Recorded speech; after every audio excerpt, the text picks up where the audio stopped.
Предвидени средства и за градење на патишта и автопати.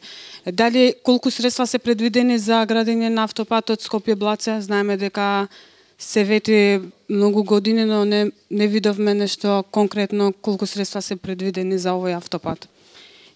И кога се очекува да почне изградбата?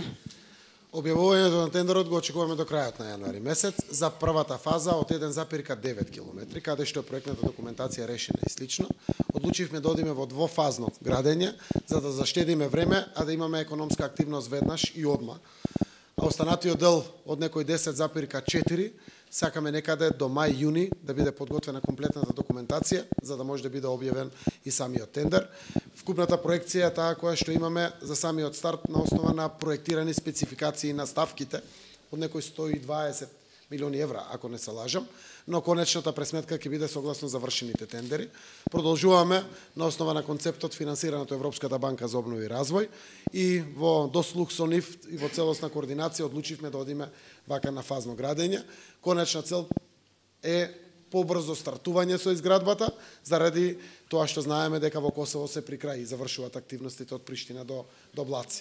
Така да ова е еден од првите капитални проекти и еден од најголемите приоритети во делот на патната инфраструктура во Република Македонија. Ви благодарам. До кого е прашањето само? До било кого или до премиерот или до министерот за финансии. Значи, кои ќе бидат најважните капитални инвестиции годинава и колкава ќе биде нивната реализација, ваша прогноза, поради тоа што лани изјавивте дека ќе биде 80%, а не достигнаа ни 40%. Добро, сега конечниот дел на реализацијата е 67% од ребалансот од 2018 година, со тоа што декември месец се плаќаат фактурите, сметките и слично, но секако не сме задоволни. Кога ќе правиме паралела почетокот на 2018 година и почетокот на 2019 година, навистина е поразлична ситуацијата. Прво, капиталните инвестиции знаете дека најсериозен импакт имат во патиштата, железницата и гасификацијата. Но од помош се и водоводите, канализациите, градинките, школите и сето она што представува други видови на капитални инвестиции по сите ресори и економски единици во државата. Така да најсериозен фокус имаме во патиштата, во железницата и во гасификацијата на државата. Со тоа што разликата е, сега немаме проблеми во проектните документации и немаме претходни прашања за решавање. Подпишан е дури и грантот за втората фаза, конечно е направен договорот за стартувањето на блокираната прва фаза на коридорот 8 на железницата. Се работи, не сме задоволни од интензитетот, но очекуваме со почетокот на годината интензитетот да расте на првата фаза. Ако евалуацијата заврши првите 2-3 месеци во годината на втората фаза и се избере изведувачот, тоа може да значи дека во вториот квартал влегува во изведба втората фаза на железницата од 147 милиони евра, каде што е и овој грант од 68 милиони евра од Европската Унија за Западен Балкан за Република Македонија. Гасификацијата знаете дека во делот на подрачјето на Скопје, но и на подрачјето на Тетово и Гостивар е ослободена, имотно-правни односи се решени и драго ми е што и од Гостивар према Кичево 58% од експроприацијата е веќе решена. Се надевам дека тоа ќе му даде пас дополнителен самиот проект на централниот гасовод во Република Македонија да биде решен. Ова година очекувам да почне пуштањето на првите цевки во градот Скопје и по општините. Еден дел одиме преку ЕБРД, каде што целта е општините да градат гасоводни мрежи во самите урбани средини преку МЕР, кој што ќе повлече кредитна линија од Европска банка за обнова и развој, или опција општините да го дадат под концесија, доколку така одлучат. Тие се надлежни за гасификацијата на територијата на нивните општини, но ги имат двете опции. Така да гасификацијата треба да има дополнителен ефект ако тргнеме некаде второто полугодие и во секундарната мрежа, односно она што значи гасоводна мрежа во самите градови. Ретки се градовите кои што имат минимум гасоводна мрежа во државата и тоа е сериозна капитална инвестиција. Патиштата продолжуваме со исти интензитет. Во Македонија се гради на 25-6 делници. Во моментот, иако е зимски период, продолжуваме со исти интензитет, пари имаме обезбедено, најголем дел се да кредитите од Светска банка, Европска банка за обнова и развој и другите финансиски институции, но еден дел значителен се од сопствениот буџет на и ЈПД, односно јавното претпријатие за државни патишта, и конечниот дел секако се од блокирање на сите оние многу значајни за граѓаните проекти, но сериозен исто така прилог на капиталните инвестиции во државата.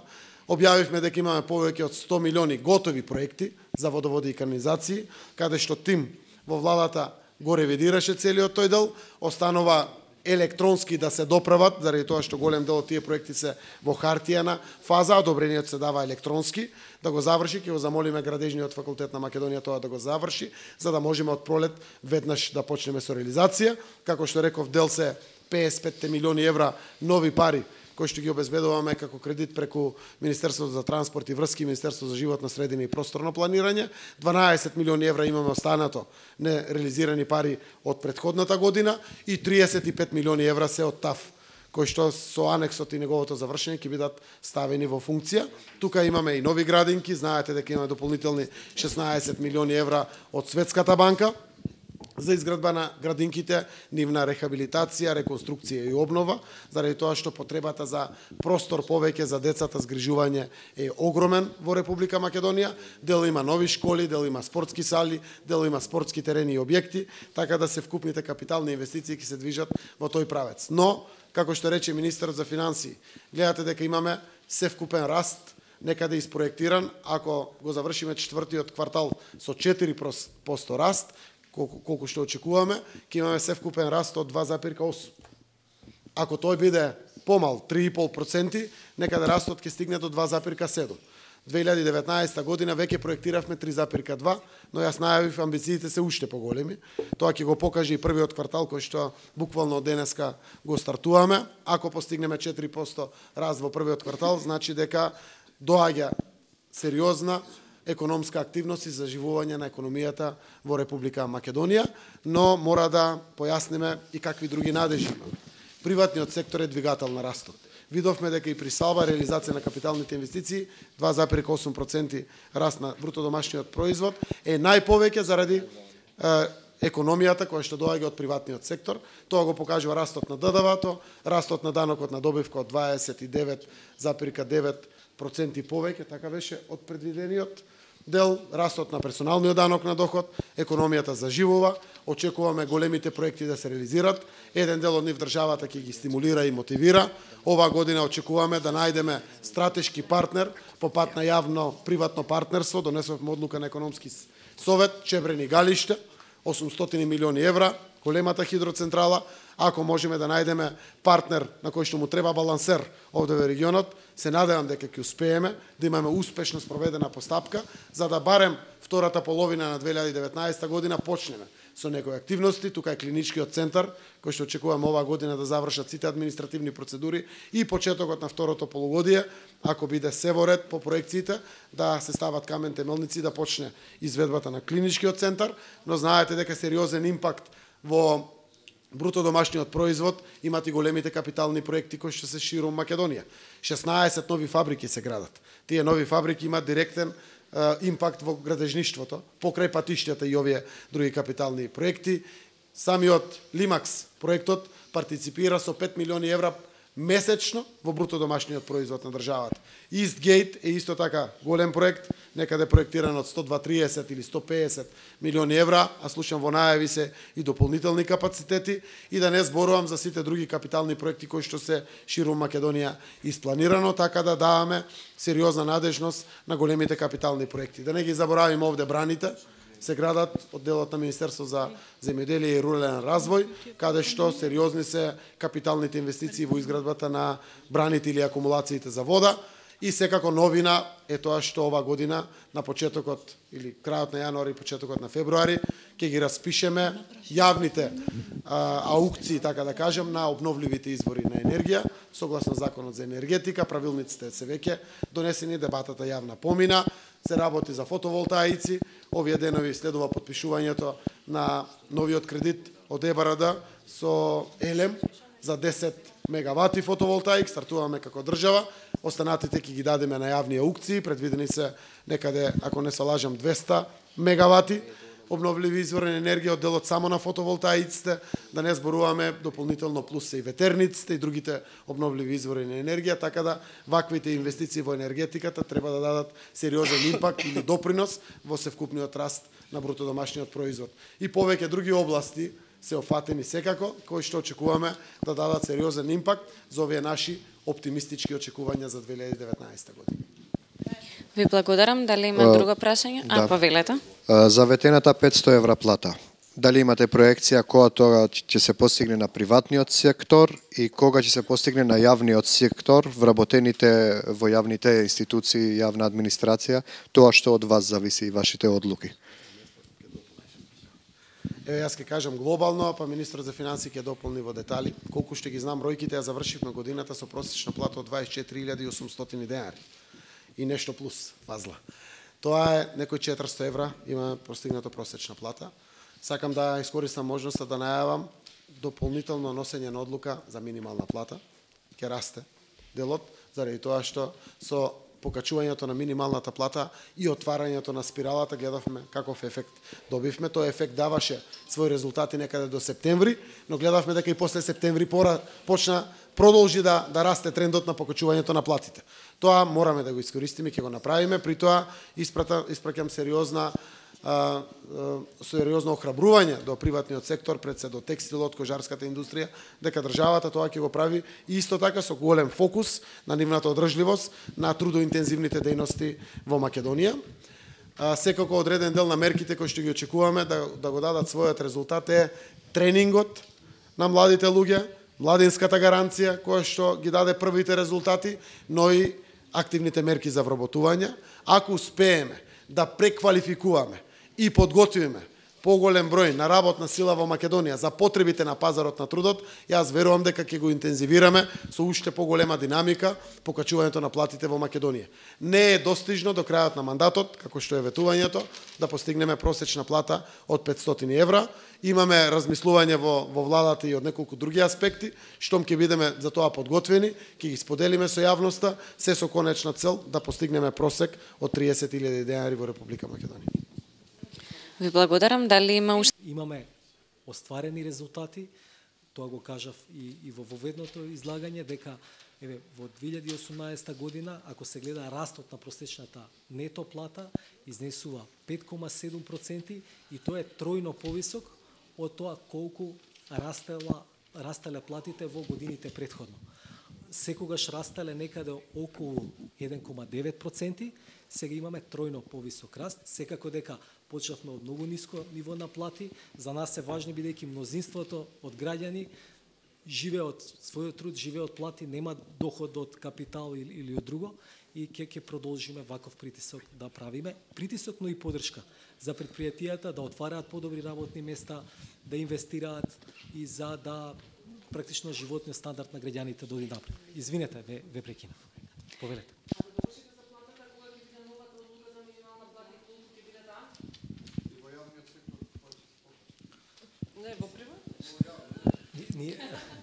Кога ќе имаме одлука, секако дека ќе соопштиме. Но годинава ќе биде? Но во поглед на вложување во раст на плати во столбовите на општеството, ние веќе го правиме. Во септември, од септемвриската плата, платите на докторите, на наставниците, на луѓето во градинките пораснаа за 5%. Во 2019 година, од септемвриската плата, ќе добијат нови 5%.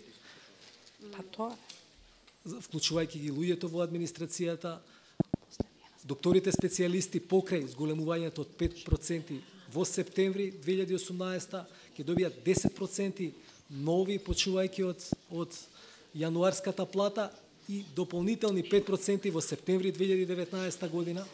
Останатите во и се ова буџетирано и мислиме дека Македонија во овој поглед оди во исправна насока. Повелете сега со прашањата. Како планирате да ги соберете парите од прогресивниот данок во услови кога голем број компании најавија заминување од Македонија, особено од ИТ секторот, како и сведоци сме на тоа дека голем број медицински работници, особено лекари, секојдневно заминуваат во Германија, а тие се таргетот за оданочување? Прво, значи, еве јас во одговорот на претходното прашање тоа го кажав. Ние со нашите политики се обидуваме докторите да ги задржиме тука.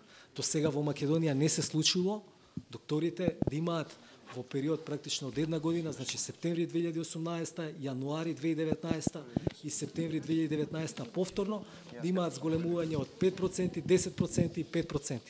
Значи, вкупното зголемување е многу повеќе од 20% таму. Тоа е се за тие да имаат добри плати, да бидат задоволни и да останат тука да работат. Ние во дебатата која што беше и во медиумите пренесувана адекватно, исто така ова постојано го зборуваме. Ако ги гледате вработените, ако ги гледате работниците во фирмите, нивните плати се многу пониски од поставениот лимит кој што е во прогресијата од 1500 евра. Дури при она одлична дебата во Комисијата за финансирање и буџет, луѓето од МАСИТ, од IT секторот, тие самите рекоа дека дури платите во IT секторот се нешто пониски од 1000 евра. Значи просечната плата тамо, просечната плата во IT индустријата е околу 1000 евра. Просечната плата е многу пониска тамо од прогресијата. Ова значи дека ние сме презимаме чекор кој што е во насока на земјите кои што имале рамен данок и потоа се обидувале да преземат мерки да фатат чекор со поразвиени земји и да се борат да имаат поефикасни институции. Работата кај даноците да ја подобрувате и ефикасноста на институциите и да го подобрувате оданочувањето. Заради тоа, почувајќи од Чешка, Словачка, кои што први премина од рамен во прогресивен данок, Албанија премина во 2014 година и се слушаше практично истите овие стравувања беа тамо се зборува, но се видува дека ефектите во Албанија на економијата беа позитивни. Посебно ние со политиките кои што ги превземаме, зборуваме за праведно оданочување, но ние во изминатата година имаме направено и 9 други сериозни реформи кои што од една страна или ја подобруваат ефикасноста на трошењето, или решаваат некои болки како што е во пензискиот систем со цел да се обезбеди стабилност на не само на сегашните исплати на пензии, туку и на сите кои што во моментов работат. Значи работиме на подобрување на системот. И ако видите, земјите кои што се имаат подобар животен стандард, тие сите имаат прогресивни даночни системи. Ова станува актуелна тема заради тоа што гледам и за празниците. Беше века новата година со зголемени даноци. Не е така. Да не испадне сите ние што зимаме под 90.000 денари приход, ги жалиме тие што имат над 90.000. IT секторот воопшто не го фаќа. 59.000 денари е просечната плата. За 50%, ако пораснат платите во IT секторот, ќе дојдат до границата од 90.000 денари. Просечната плата на врвните специјалисти, вклучително оние на клиничкиот центар, ја постигнаме со септемвриското покачување од 5%, просек 90.000 денари. Значи за врвните специјалисти, да не зборувам за специјалистите во внатрешност, по општите болници, кои што ги има, во приватниот сектор, кои што ги има и за другиот останат медицински персонал. Значи 1% од вкупниот број на граѓани кои што имат некаков приход, зафаќаме. Персоналниот данок на доход или праведниот данок ќе овозможи 7-8 милиони евра плюс само од данок од плати. Останатиот дел е од данокот на имот и од другите мерки кои што ги остваруваат како приход од изнајмување на дуќани или слично. Така да ова е само символична порака на солидарност. И тоа зборуваме за луѓе вкупно 9000 граѓани во Македонија по сите основи на праведниот данок. Така да пораката на солидарност е следната. По сите овие основи, по приход од плата, приход остварен од рентање на имот и другите основи, се остваруваат по проектирање некои 25 милиони евра. 35 милиони евра ставивме на социјалните помошти зголемување. Зошто? За да ги искористиме редистрибутивните механизми на државата и да го помогнеме тој дел од нашето население на кој што најмногу му е потребна помош. И помошта е од 3090 денари просек за петочлено семејство, 11.700, добиваме нов просек за преку 70% од примателите на социјалната помош. Со 3.000 денари не се гледа семејство. Со 11.700 и како се уште не можеме да кажеме дека граѓаните ќе може да гледат семејство. Но со активните мерки на вработување, со можноста која што ја даваме за вработување на сите тие приматели на социјална помош, веруваме како секоја нормална земја ќе дадеме резултат кој што ќе значи и солидарност, и фер, и праведност и слично. Така да сите оние кои што ќе платат 8% за својот приход на 90.000 денари, и како треба да ја прифатат солидарноста и фер во нашето општество, заради тоа што само тоа покажува исто така дека сме нормална земја, каде што оние што имаат повеќе, ќе платат повеќе. Може сега премиера да идеме со политички прашања? Само доколку има економија, Имаме и такви.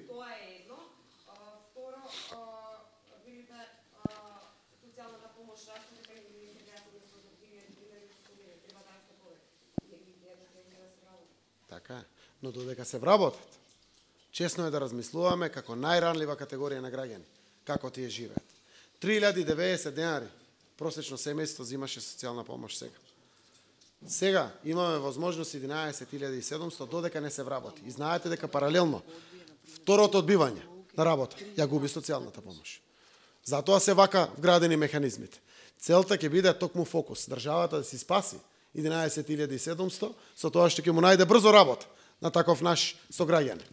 Но ако тој одбива и по втор пат, тогаш да знае дека губи социјалната помош. Целта е да навистина тоа што е работоспособно, можно да го вградиме во општеството само да вади леп, односно сами граѓаните да заработуваат плата. Реков дека во клиничкиот центар има и просечен приход од 120.000 денари. И тоа го остваруваат наши специјалисти лекари со екстра залагање, екстра дежурства или слично. Го кажав како пример.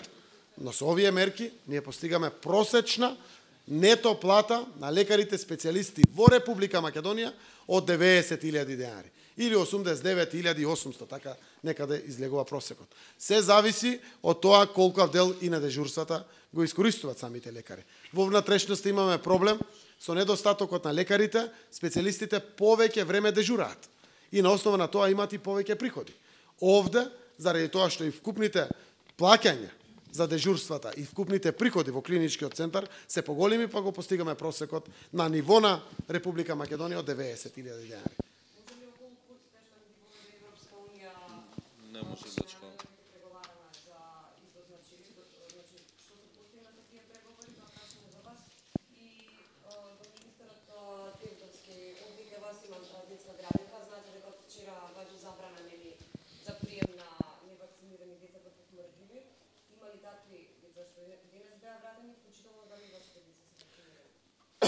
Одиме со економското прашање прво, па потоа ќе преидеме. Мислам дека имаше едно политичко, па за градинката. Мислам дека Европската унија остана со фокус на Македонија и првата помош што ја добивме дополнителни 5% од овие квоти. За металните производи вкупно, кои што ги добивме од страна на Европската унија, како антимонополски мерки или како беа воведени. Во тој дел, уште еднаш треба да се разбереме. Македонија доби просек од 15, 16 и 17 година или од последните 3 години зголемен за 5%. Значи од тоа што досега сме го изработувале, продуцирале од металните производи, што оди за Европската унија, го добивме просекот и зголемен за 5%. И дополнително добивме гаранција дека ако било која земја тоа не го искористи, можеме да искористиме и таа квота. Реакциите доаѓаат заради тоа што нашите компании имале амбициозни планови. И тоа е супер. Треба да имат амбициозни планови. Затоа што амбициозните планови, веднаш вака како што се лимитирани, на нив им стават пречка за да не може да ги исполнат како планирање.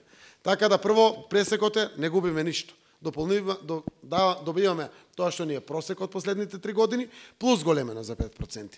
Но сепак рековме, продолжуваме понатаму. Да лобираме, да разговараме И ќе продолжат сите наши активности заради тоа што конечните одлуки се носат во февруари. Сега се само најавени тие одлуки, за да секако и оние амбициозни планови за нашите компании бидат овозможени во нивното остварување. За нас како влада тоа е исклучително значајно од неколку аспекти. Тоа значи отварање на нови работни места, тоа значи зголемен извоз и тоа значи бруто домашен производ. И те како сме заинтересирани да направиме се и правиме се. И јас верувам дека успеавме поради разговорот со Јункер, поради посетите на Ангјушев, на Бујо Османи, на нашата амбасадорка во Брисел, на сите тие комисии кои што таму се држат и состаноци, инспекцијските служби кои што беа почетокот на декември направени овде во Македонија на сите овие 4-5 компании кои што се извозниците. Дополнително ќе дадат плюс потврда дека ние не ги поминуваме тие плафони за да имаме антидампинг мерки кои што се воведени. Така да верувам дека не треба да има бојазност или страф во овој дел од стопанството. Може се политика? Само јас да. Јас бев фокусиран на подготовка практично на презентација за премиерот, за остварување на буџетот и практично очекувањата 2019 година заедно со луѓето од сектори за буџет и трезор. Јас испуштив на почетокот, сакам за тоа и да му се заблагодарам на премиерот што еве втора година поред за прв пат правиме ваков прес информирање за јавноста. Ќе провериме во однос на градинката, фокусот ми беше на тоа, ќе провериме. Во однос на моите деца, јас се одлучив тие да не одат во оваа градинка, си одат исто во државна градинка. И некој се. Премиере, дали има сами околу барањата да разговарате за уставни измени кои што ги стави како услов да го поддржи, да ги поддржи уставните измени кога ќе се гласа? Тоа ми е првото прашање. И второто прашање ми е докаде е новиот закон за игри на среќа кој предвидува казината и обложувалниците да бидат 500 метри оддалечени од образовни институции, дали би се размислувало нешто по примерот на Албанија да бидат скрос укинати? Фала. Благодарам на прашањата.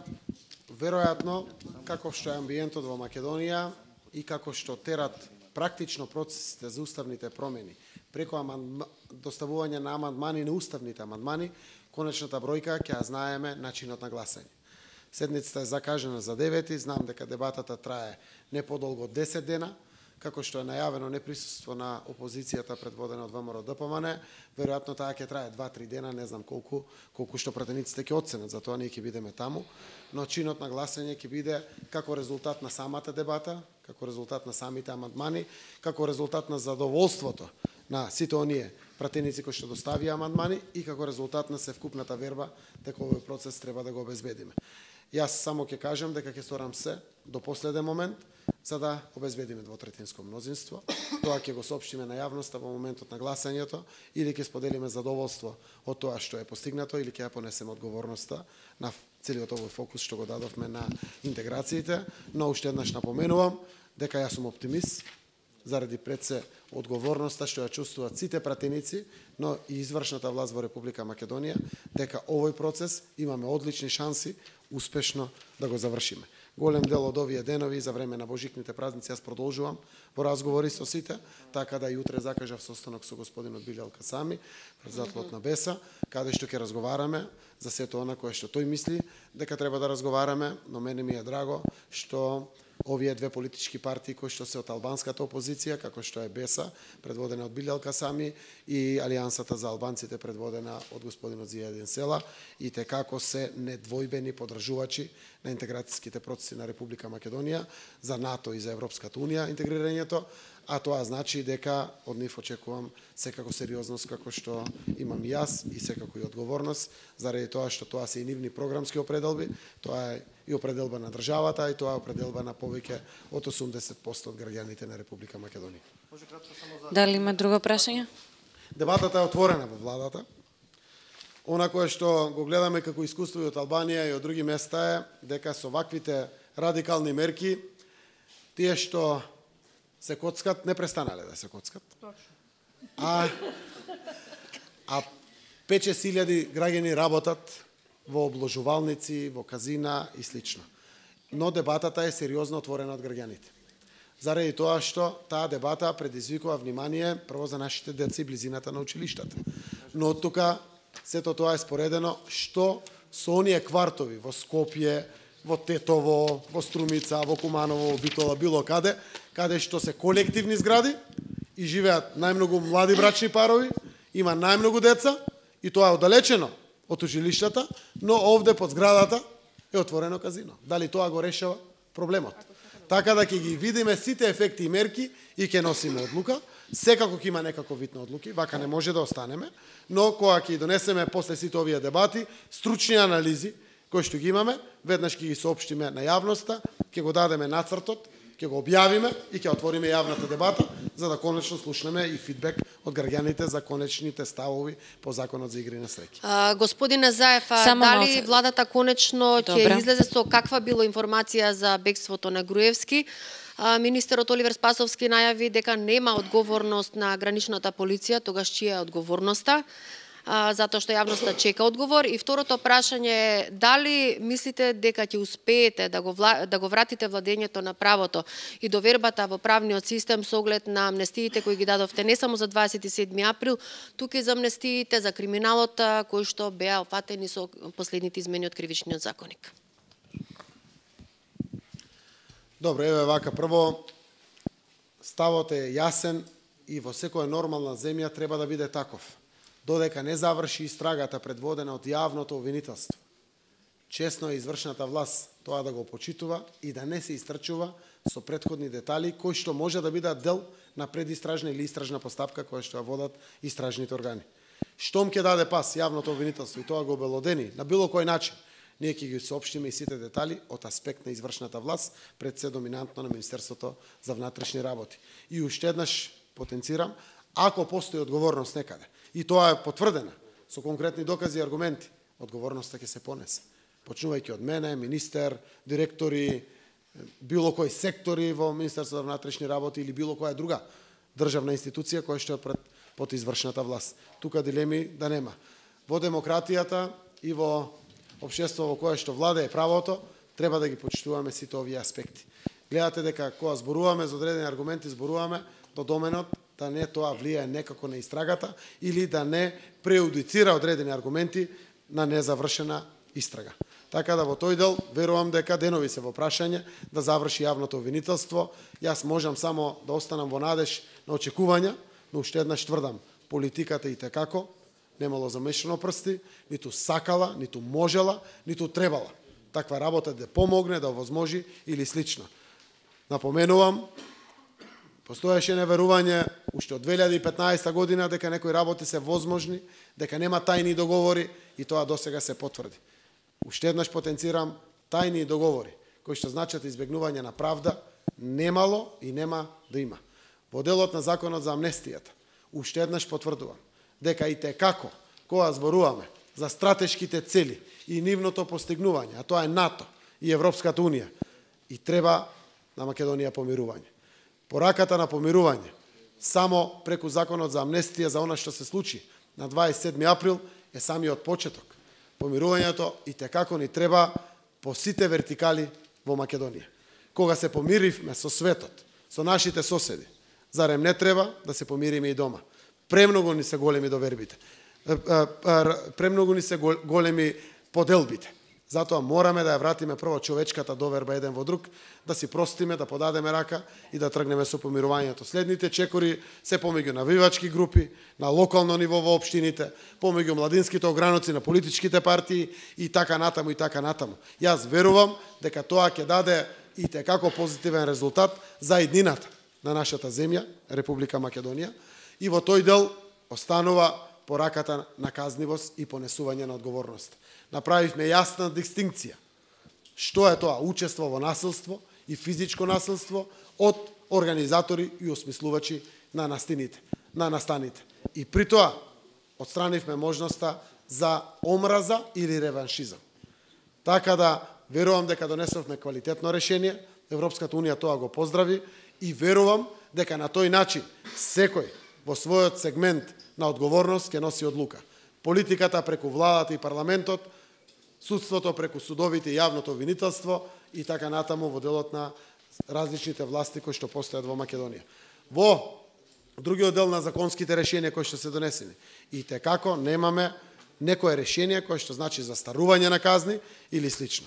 И од тој аспект дефинитивно треба и ќе следуваат подобрување на законската легислатива во Република Македонија. Затоа што мерките на Михајло Маневски од тоа време создаваат сериозен проблем во Република Македонија.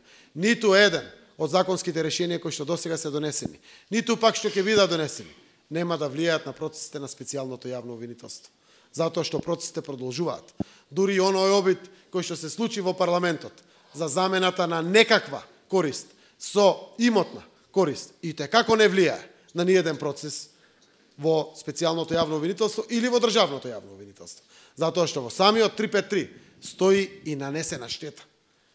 И ако ги читате и обвиненијата, и пресудите кои што се донесени во Македонија, и како не влијае. Правиме комплетно внимателно поставување на процесите, за да нема мешање во правосудниот систем на Република Македонија, а сепак политиката да ги носи своите одлуки. И реков да, ова го правиме токму сега, честно го зборувам тоа, за да успее Македонија.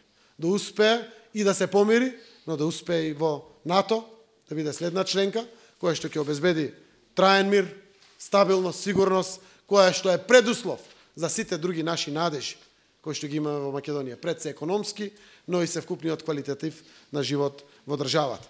Уште еднаш, само да спомнам, анализирајте малку што е тоа, што е на повидок помеѓу нашите два соседи. На северот, меѓу Приштина и Белград. Македонија, ова го кажувам само како уште една причина, дека треба да се осигураме и да обезбедиме. Честно ги водиме политиките, транспарентно, достапно пред јавноста и така ќе продолжиме. Критиките знаеме да ги слушнеме и знаеме да се коригираме со тие критики. И на крајот, таа е слободата и демократијата за која што се боревме. Не сме најсјајни, можеме да се подобруваме, но сите заедно како општество можеме тоа заедно да го направиме. Само момент.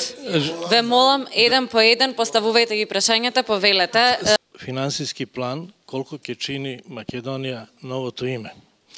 И до премиерот, дали можете да нам кажете дали во јануар ќе се случи уставни промени и дали ќе се потпише со НАТО пристапни акт. Како ќе се тоа одрази во Грчка, дали разговаравте со премиерот Ципрас и каков е ваш коментар за ово што се случи за отварање на граница измеѓу Косово и Албанија? Дали очекувате и захтев да ја отворите и вие граница со Албанија? Толку. Во буџетот немаме пари предвидено за имплементација на договорот од Преспа.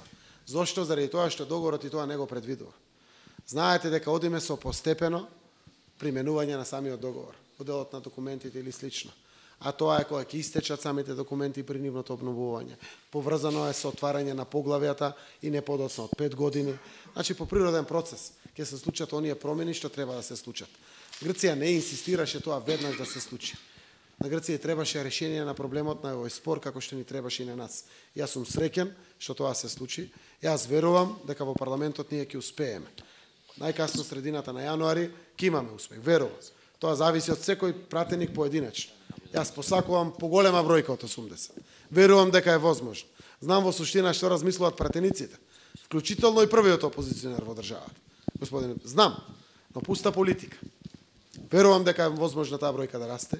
Исто така верувам во зборот на мојот пријател, премиерот на Република Грција, Алексис Ципрас, дека ќе овозможи парламентарно мнозинство, колку што е потребно по нивниот закон и устав, да се ратификува договорот од Преспа, но истовремено верувам, имам посебни аргументи и причини, дека па посебно за ратификацијата на протоколот за НАТО, па треба да гласат 300 пратеници во грчкиот парламент, тоа значи сите.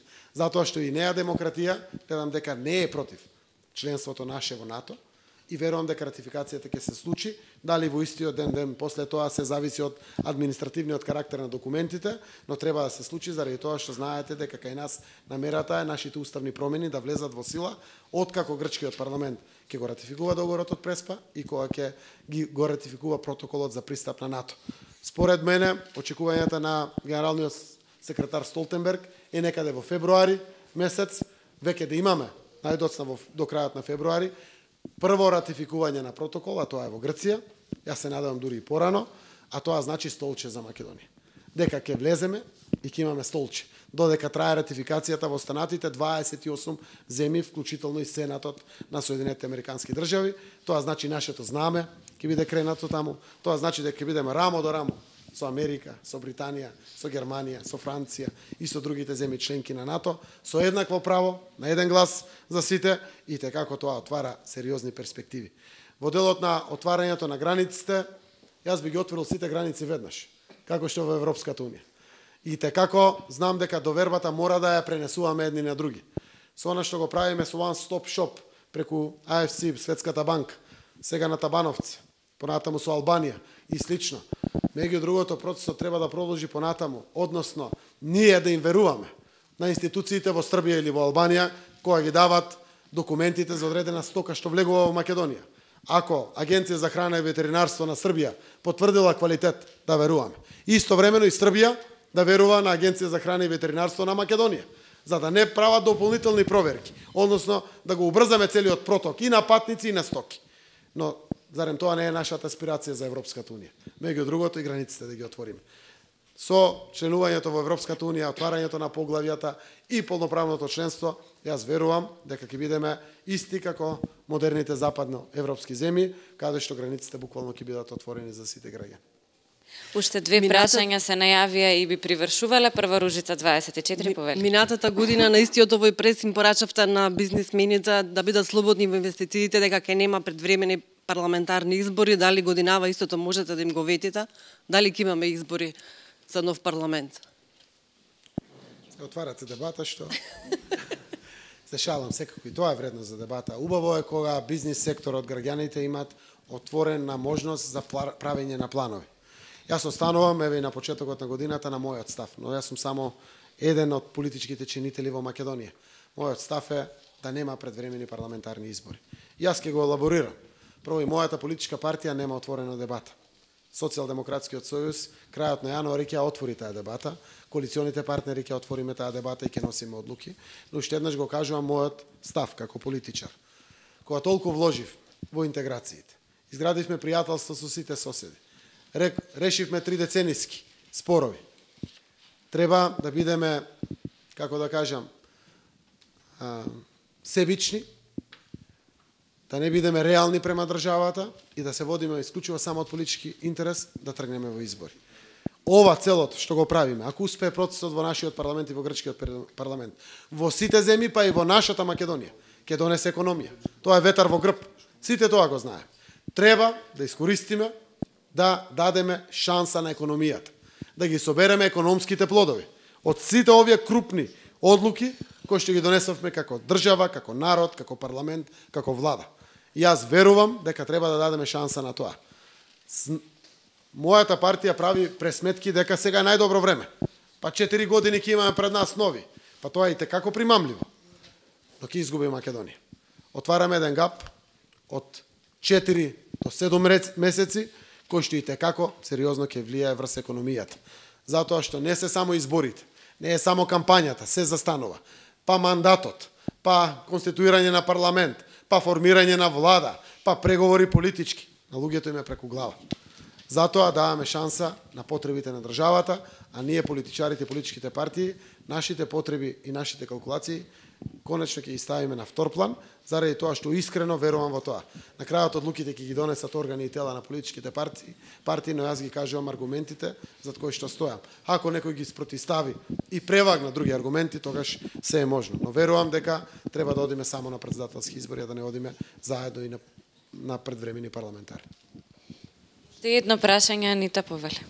Не дознаваме од грчките медиуми што имаше во писмото на Столтенберг и каков е вашиот став во однос на тоа? Предпоставам завршеток на година и најава на почетокот на ова 2019, каде што во Македонија и во Грција се носат крупни историски одлуки. Драматично е нашето општество, драматично е грчкото општество. Тоа го знаете. Писмото беше едно охрабрување, кое што сакаше да ни даде на знаење и на нас и на Грција колку е вреден овој договор. Навистина, во европски манири, со одважност на двете страни се донесе решение на спор кој што и како беше тек на влечење удолу на Македонија, но истовремено беше уште еден нерешен спор за Грција. Ваквото решение треба да биде дополнителна мотивација на институциите на системот, а тоа е парламентот во Македонија и парламентот во Грција, да бидат позитивни во донесувањето на одлуките, затоа што НАТО е подготвен. Генералниот секретар тоа ни го соопшти.